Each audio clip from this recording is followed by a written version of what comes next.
I'm replacing the cabin air filter for 2016 Chevy Spark. It's a little time consuming because we need to loosen two screws, one on the left, the other one on the right. You can see there's not much space, so it took me I think at least 3-4 minutes to take off this glove box.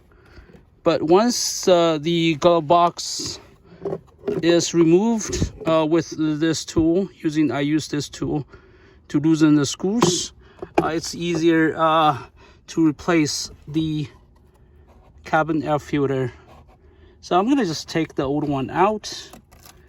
A lot of dry tree leaves, and I'm gonna just insert a new one inside, of course, in this compartment.